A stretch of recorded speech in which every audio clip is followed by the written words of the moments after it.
We are living a period which is historical, a time where every second, every minute, every hour, every day, every week, history is unfolding itself before us, and it's a moment of great excitement at the same time,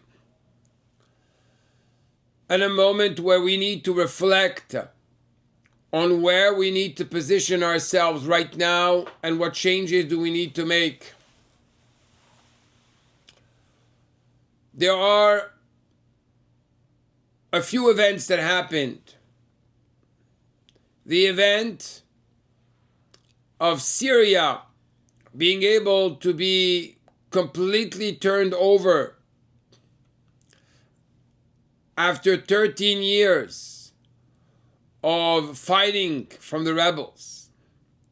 And in 2 weeks, the whole Syria, the president, everything in Syria is overturned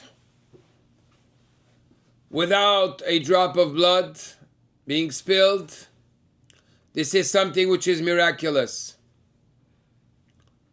You understand that we are living miracles right now. But the greatest miracle is that we are following the process that was prophesied by our prophets, and much later and much more current in our generation by the Lubavitcher Rebbe himself, which announced this coming in 1992. But first, before we go there, I would like to share with you a word of the parasha. In this week's Torah portion we find, and last week, we find the encounter, the fight between Edom, Esav, and Yaakov. Esav hates Yaakov, wants to kill him. And therefore, in last week's parasha, Yaakov has to run away from his brother. He goes to yeshiva for 14 years. He finds himself in the house of Lavan for some 22 years, working for a tricky boss, a tricky father-in-law, a sly. At the beginning of last week's parasha, he saw angels in his dream. At the end of the parasha, he sees angels, practically speaking, angels that greet him, real angels that were created by his prayers, his mitzvot. And now, there's a great encounter that's about to happen. And this is something very, very powerful. Yaakov, us, the Jewish people, is about to meet Esav, the one that wants to kill him and hates him. You would expect that there would be some type of bloody reality happening, bloodshed all over the place, a war. But that's not what's going to happen. The parasha says, reading it directly from the text, like this, I give you a glimpse of what's happening. Yaakov sends to Esav malachim. He sends messengers, angels. And he says to them, Ko tomru ladoni, go. Go say to my master Esav, go say, Avdecha Yaakov, Ko amar Avdecha Yaakov, this is what your servant Yaakov has said, Im Lavan garti. So first of all, let's put things straight. I have not changed in any way whatsoever who I am and what I am. Even though I was in the house of a sly that was tricking me all the time and changing the rules and the contracts we made together and the agreements we made together, Im Lavan Garti, I lived with Lavan. Rashi, the classical commentary on the Torah, will use the word Garti and tell you Garti, I lived with him, is the same numerical value at 613. To tell you even there, I continue to trust in God, I continue to put my faith in Hashem, and I continue to practically apply it in my day-to-day life. That's the first statement. I'm going out to war with my enemy. I'm not telling him the strength that I have. I'm telling him that my strength comes from above because I have not changed. Then we have the event of Yaakov praying to God. Vayira Yaakov. Yaakov feared this encounter. He didn't want to get killed, and he didn't want to kill. And he divided his family in two. And he sends him presents. He's ready to go to war. He prays. Yaakov is really prepared for this encounter in three separate ways: prayer, gifts, and war. He says to God, God, please, atzileni nami yad achi miyad Esav. Save me from my brother. Save me from Esav. Esav is your brother. It's redundant. There's two brothers I have. I have the one that presents himself as Esav. I know to stay away from him. And then I have Esav, the way he is going to present himself as my brother. Even from him, I want to be very careful. What happens? He sends him, he says, Va'ili shor v'hamor. I'm going to send you, I have oxen, and I have donkeys. I have a donkey. Why does he tell him a donkey? And here it really becomes interesting. We're going to speak about that donkey because it has to do with this war. I'm going to leave you in suspense for a minute or two. Yaakov sends these messengers. Esav is coming with 400 men. When finally they're going to meet, Yaakov looks at Esav, bows to him 7 times, and at that moment, there is a change, a complete transformation that happens by Esav. Esav comes and hugs his brother that he hates. And our sages teach us that even though we know that Esav hates Yaakov, at that moment he kissed him with all his heart. So Yaakov says to Esav, let's go together. Esav says, no, it's going to take more time, I'm not ready. What is happening? My friends, what is this donkey? Rashi tells us this is the donkey. The donkey. Which donkey? The first time we speak about a donkey in the Torah, we refer to Avraham Avinu. He took the donkey himself in order to go up the mountain to sacrifice his son. He takes the stones in order to make the fire, the knife in order to slaughter his son. He puts them on the donkey. And this is the donkey. This is the first patriarch, the one that started Am Yisrael. The 7th generation is going to use this donkey. This donkey has a long life. Bli ayin hara. What happens? Moshe Rabbeinu is asked to now go liberate the Jewish people. What does God tell him? What does he do? He takes the donkey and puts his wife and children on the donkey to go down. to liberate the Jewish people. This donkey will be used again, my friends. It will be used by Mashiach himself to liberate the Jewish people.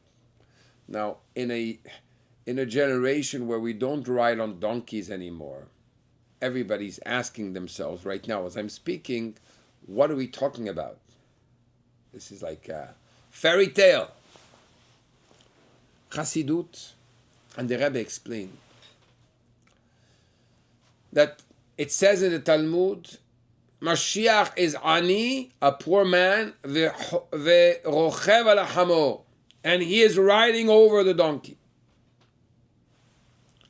So we have steps. The donkey at the beginning was used for my tools. Then it was used for my wife and children. Then it's used by a Mashiach himself, which rides on the donkey. The word donkey in Hebrew is hamor. The word hamor really represents the word homer, material, physical. Over the generation, as Avraham Avinu started publicizing the name of God, he teaches people to overcome their material self, their physicality. But we're not there yet. The Torah is going to be given, but not yet given. We're liberating the Jewish people of slavery. He puts his wife and his children on the donkey. We're still not in full control of the physicality of the world. Finally, Mashiach is going to be the one that's going to ride the donkey. You see, every single one of us has his struggles with physicality. There is this struggle between the Yaakov, which is inside of us, and the physicality, which is Esav. As we know, that why was Yaakov and Esav, why were they fighting even in the womb of their mother? Esav was saying, the world belongs to me. You are a spiritual being. The spiritual world belongs to you. Yaakov does not agree. And that's what they're fighting. One thinks he owns the physical world. Yaakov, which is a spiritual, godly man, says, no, the physical world belongs to me. Now, what does that have to do with anything? If you look at the beginning of the Torah, in Parashat Bereshit, God says, Bereshit bara Elohim et hashamayim v'et haaretz. At the beginning, God created heavens and earth. The word Bereshit, Rashi says, it could have said something else. Barishona, at the beginning, what's Bereshit? Bet, the letter Bet, which is two. Reshit. God created the world for two. Bereshit bara Elokim. For God, for the Jewish people and for the Torah. Later on, Rashi asks a question in his name of his father. Why does the Torah, a book of laws, a book which is going to be a guide for the Jewish people to behave as Jews, why does it start with the creation of the world? And Rashi right away says, because the world, the nations of the world, are going to fight and they're going to say the land of Israel belongs to us. Jerusalem belongs to us. At the beginning of creation, I'm telling you right now, I created the world, God says, and I can give it to whomever I want. Number two, the whole world was created for the Jewish people. The misconception of the world is that the physical world belongs to them. The Jewish people are only a godly, spiritual nation that have nothing to do with the physical world. And therefore, when we talk about conquering land, having a land for ourselves, it's not something which is understood. That's why everybody's fighting for this land. Esav wants the land. He wants the physical. It's my part of my portion of the world. Little does he know that when the Torah is given to the Jewish people, Lo b'shamayim, it's not in the heavens. The Torah was given on earth. What happened before Matan Torah? Before Matan Torah, before the Torah was given, the heavens belonged to God, the earth belonged to man. The spiritual did not permeate, transform, and elevate and sanctify the physical reality. These were two separate realities. God took the mechitza, took the wall between the spiritual and the physical, and made it one. We will speak about this at the end and make the connection with Syria. Mashiach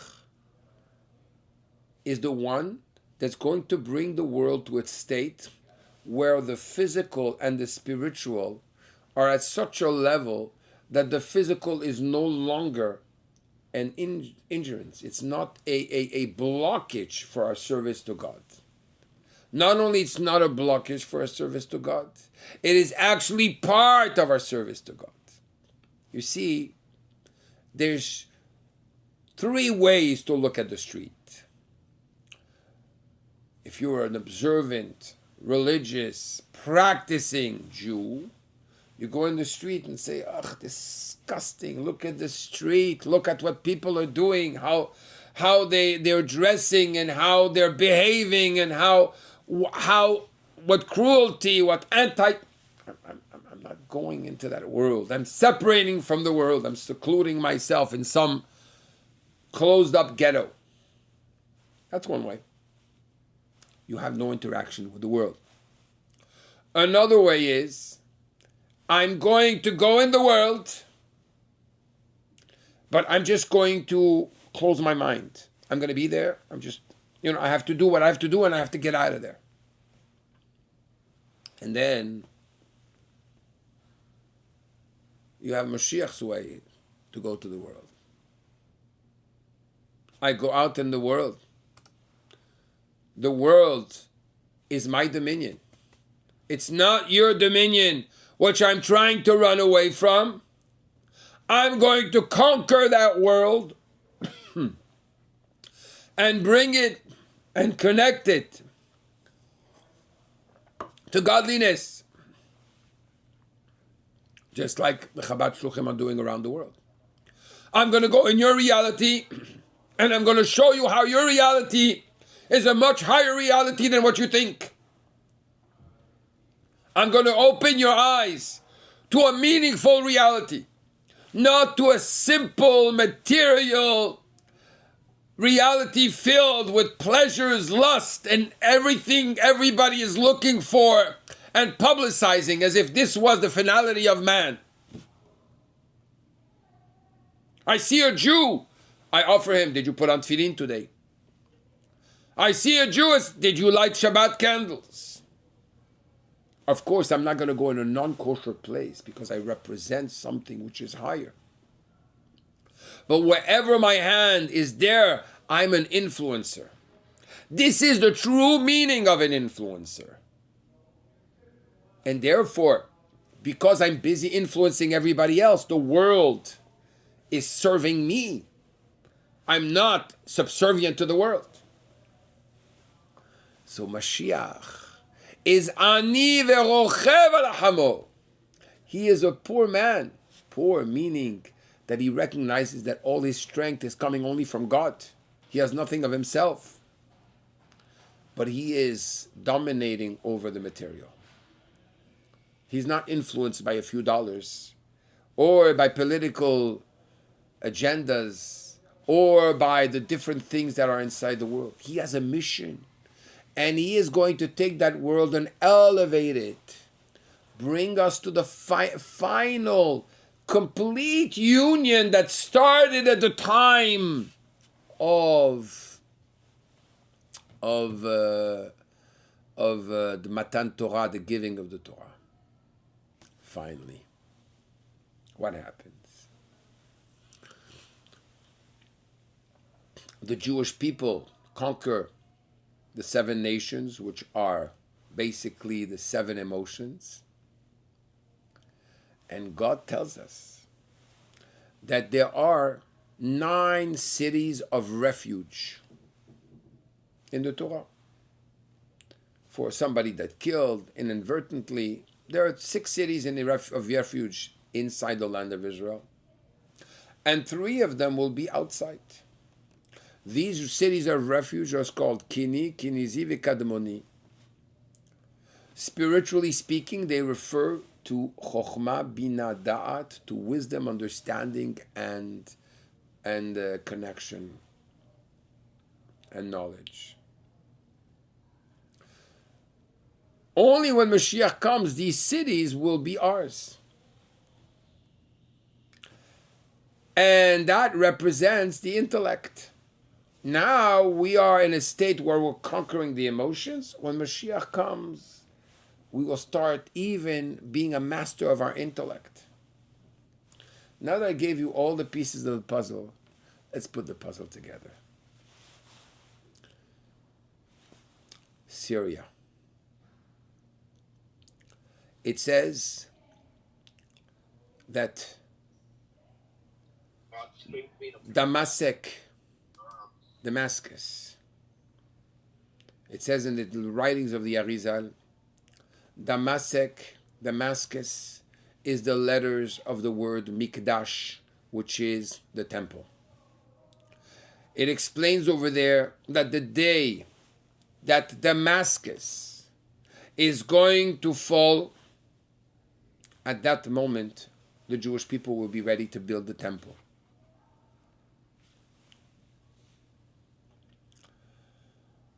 Our sages teach us, Atida Yerushalayim shetitrachev ad Damasek.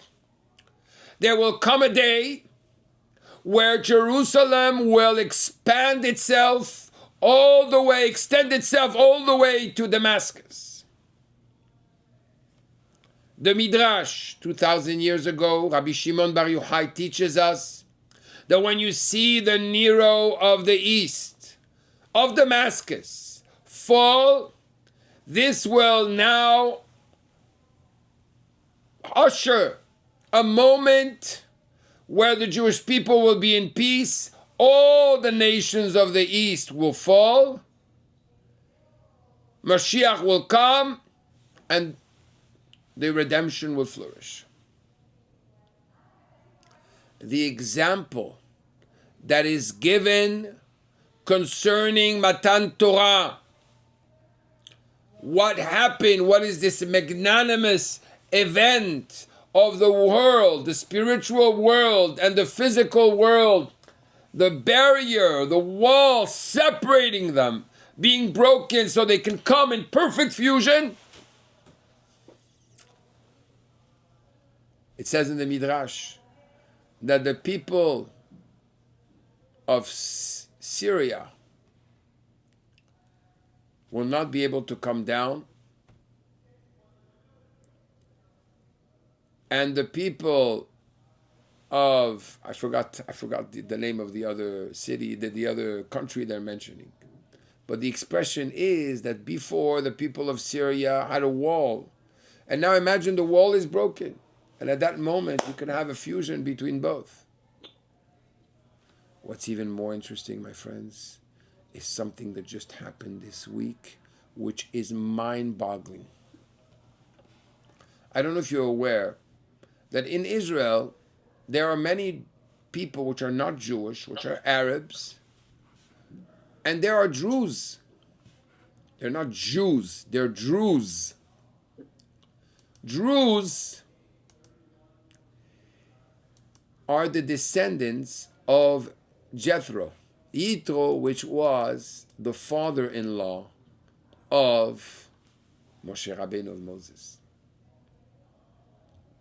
Yitro is referred to as the Kini. Remember, we said there are three nations. We're going to have more. There are three countries which will become ours, three areas which will become Israel's when Mashiach comes, and we'll be able to have the cities of refuge there. One of them is a Kini. The Jews people are the descendants of Yitro, of the Kini. The Jews people of Syria, the Jews, I don't know if you call him a prime minister or the head of the Jews, met with Bibi Netanyahu this week. And they surrendered themselves. They want to be... Please mute yourself. They want to be... So I'm going to repeat what I just said. I'm sorry.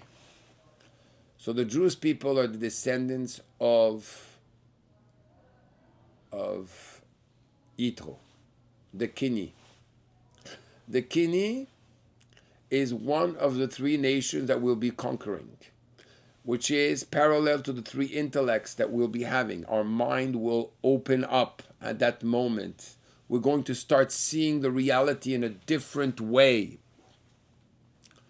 The Jewish people, the head of the Jews in Syria, surrendered to Bibi Netanyahu and said, we unanimously want to be part of Israel. I have goosebumps, my friends. Do you understand what's happening right now? The whole world, Israel is expanding itself. And this is the prophecy that is happening, that all these prophecies from 2,000 years ago are happening right now. In order to be part of this reality, we can't stay idle. We need each one of us to start holding on to whatever we can hold on. Because when Mashiach comes, it's going to be too late for us to say, oh, well, I wanted to be part of it and everything, but I decided I could still have my cheeseburger. And I decided I could still smoke on Shabbat, and I decided I could still skip a day of tefillin and just continue living the life. My friends, it's happening before our eyes. It's unfolding right now. So I'd like to propose the following, to offer the following. I would like to propose that every single one of you starts studying the Chumash of the day, the Tanya of the day, and the Tehillim of the day. The beginning of a Jew being connected to God is the study of Torah. I'm going to be putting, it's called Chitat. You can go to chayenu.org,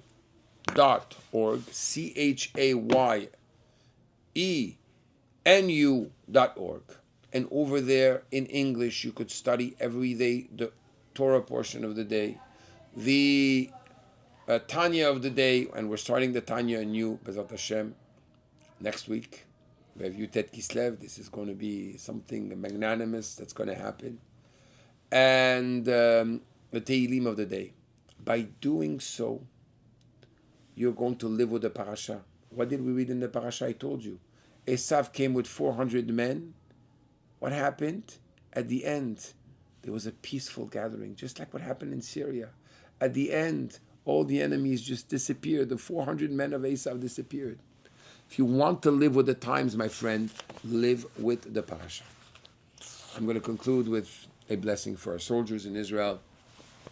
And I bless you, that you should have a wonderful Shabbat. Start keeping Shabbat, even if it's an hour of Shabbat, and another hour.